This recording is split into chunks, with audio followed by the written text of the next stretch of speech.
Alors, je n'attends pas d'enfant, mais j'ai quand même écrit une lettre à ma future fille que j'ai nommée A Star is Born.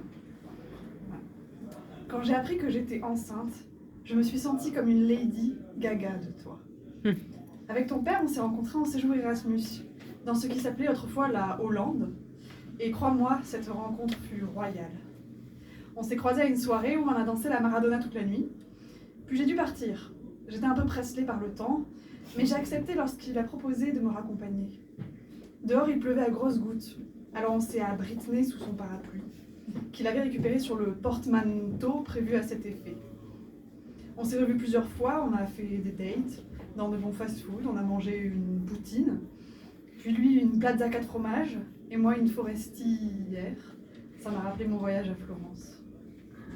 Moi qui suis plutôt citadine, lui campagnard, il m'a proposé d'acheter une maison dans un village bien éloigné de la ville en me disant « Mais si, tu verras, ce sera chouette. Il y aura des champs à perte de vue, du jardin bien entretenu. On a surtout un chat qui râle toutes les 5 minutes pour sortir. Un vrai guet-apens. Quand tu seras né, les adultes s'approcheront de ton berceau et s'exclameront « Mère, quelle jolie petite fille !» Pour ton anniversaire, j'engagerai un clowné, un magicien, afin qu'il soit grandiose à tes yeux. En tant que bonne maman, je prendrai soin de ton grand corps lorsqu'il sera malade, ou quand après une longue marche, il sera tout endolori. Tu découvriras avec le temps que le musc n'est pas que le monsieur qui contrôle le monde, mais aussi une senteur que maman avait coutume d'utiliser comme désodorisant. Et oui, ça ramène les pieds sur terre. Je rectifierai quelques erreurs de langage que peut-être tu tiens de ta mère, après tout. Ce qu'il y a sur tes dents, ce n'est pas du Sartre. Et non, le Tipex n'est pas un type de dinosaure. Après l'école, tu attendras sagement à la maison que tes amis Michael et Jack sonnent pour aller jouer au parc avec eux. Et puis tu les inviteras à jouer à des jeux de société comme le loup-garou. On parcourra des kilomètres en famille dans notre Renault pour aller en vacances. On ira à l'Opéra. Ça te plaira peut-être tellement que tu t'inscriras au chant et tu deviendras soprano. Un jour, on te fera découvrir le McDo, là où les calories se comptent plutôt en milliers de kilojoules et où les frites sont rectangulaires, les Big Mac ronds. Et puis, tu voudras peut-être te mettre à la cuisine, la vraie, et tester de bons petits plats. Tu nous prépareras une tapenade avec des petites capres, aussi dit caprio, selon toi. Tu maîtriseras toutes les subtilités culinaires des épices, un peu de clou de girafe par ici, du romarin du riz par là, de la Christina Calendula sur le tout. Je sais d'avance que ton plat favori, Marie, sera le curry. Comme tous les enfants, tu mangeras toi aussi des papilles brossards cosy dans ton canapé, à mater Titeuf ou les Totally Spies. Tu grandiras avec les dessins animés Disney et notamment avec la philosophie d'un grand singe que toute ma génération connaît, Hanouna Matata. Quelle phrase magnifique, hein?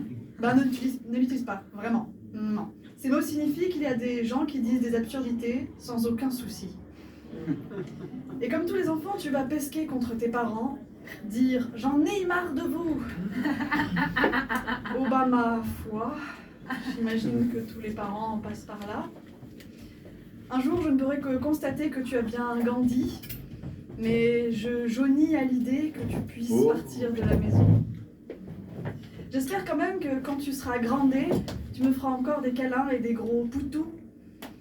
Tu voudras te démarquer, être une ado stylée. Alors ouais, on déconne, non, mais t'as des diams au basket. Mais ce n'est pas tout. À une plus grande dame, tu seras aussi rebelle.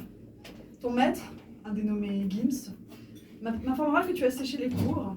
Alors je rentrerai furieuse à la maison, découvrirai sur le cendrier de ta commode ce joint qui apparemment t'a mis stone. Et ça sert d'où ces conneries? Ah non, mais je me fiche de savoir ce qu'a pu faire de pire ta pote, Niska dit sa mère à ce sujet. Ne mélangeons pas tout, ok? Ta vie. Tu sais en plus que ton amie Léa, ça la met mal à l'aise que tu me racontes ces frasques. Il y aura des disputes entre nous, mais tu te rendras vite compte que ça n'en vaut pas le peine. Un jour, tu m'expliqueras que tu voudras Kennedy.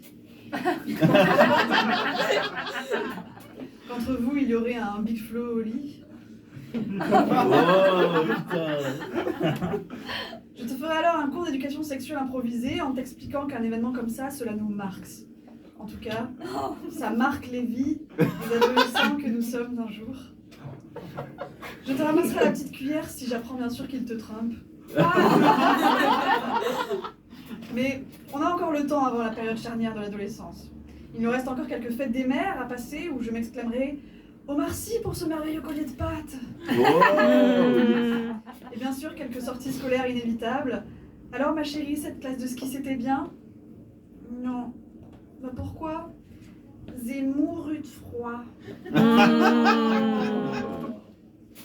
Bon, d'ailleurs en parlant de froid, il paraît que si on ne donne pas d'amour aux enfants, leur cœur en gèle. Mais ne t'inquiète pas, ce n'est pas prévu ma chérie. Je jure de par Dieu que je ferai ce que je peux pour t'élever au mieux. Wow.